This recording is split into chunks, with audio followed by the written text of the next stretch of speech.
கனமழை எச்சரிக்கை விடுக்கப்பட்ட மயிலாடுதுறை, திருவாரூர் மாவட்டங்களில் காலை முதலே பரவலாக மழை பெய்ததால் விவசாயிகள் மற்றும் பொதுமக்கள் மகிழ்ச்சியடைந்தார்கள். தென்மேற்கு வங்கக்கடல் பகுதியில் நிலவும் காற்றழுத்த தாழ்வு பகுதி காரணமாக கடலூர், மயிலாடுதுறை, திருவாரூர், நாகப்பட்டினம் மற்றும் காரைக்கால் ஆகிய மாவட்டங்களுக்கு கனமழை எச்சரிக்கை விடுக்கப்பட்டுள்ளது. இதன் காரணமாக திருவாரூர் மற்றும் சுற்றுவட்டார பகுதிகளான குடவாசல், கொரடாச்சேரி உள்ளிட்ட பகுதிகளில் காலை முதலே மிதமான மழை பெய்தது.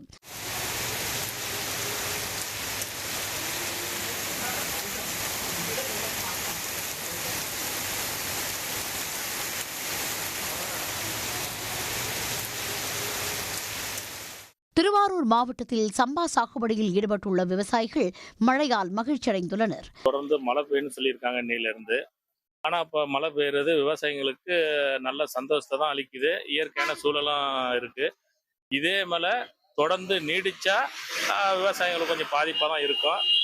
இதேபோல் மயிலாடுதுறை மாவட்டத்தில் பல்வேறு இடங்களில் கனமழை பெய்தது. குறிப்பாக சீர்காழி, வைத்தீஸ்வரன் கோவில், செம்பனார் கோவில், திருக்கடையூர் உள்ளிட்ட பகுதிகளில் பெய்த கனமழையால் சாலைகளில் தண்ணீர் பெருக்கெடுத்து ஓடியது.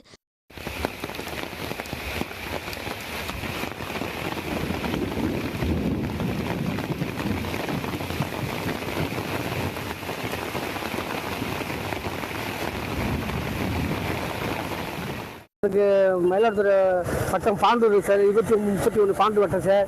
இங்கேருந்து 10 கிராமத்துலேருந்து 10 கிலோமீட்டர் தாண்டி வந்துட்டு இருக்கா. தொடர்ந்து நைட்டு ஃபுல்லாக மழை. நாங்கள் 2 மணிக்கு எஞ்சி பால் கறக்க ஆரம்பிக்கிறோம். 2 மணிலேருந்து இப்போ 7 மணி வரைக்கும் மழை பெஞ்சுட்டே இருக்கு. வானிலை அறிக்கை சொல்லியபடி மழை விடிய காலம்பர 4 மணி அளவில் மழை தொடங்கியது. மழையால் விவசாயத்திற்கு நல்ல நன்மைகள் உண்டு. கும்பகோணம் மற்றும் அதனையொட்டியுள்ள பகுதிகளிலும் மிதமான மழை பெய்தது. தராசுரம், திருப்புவனம், சாக்கோட்டை உள்ளிட்ட பல்வேறு இடங்களில் மிதமான மழை கொட்டியது. உடனுக்குடன் செய்திகளை தெரிந்து கொள்ள சன் நியூஸ் பெல் ஐகானை கிளிக் பண்ணுங்க.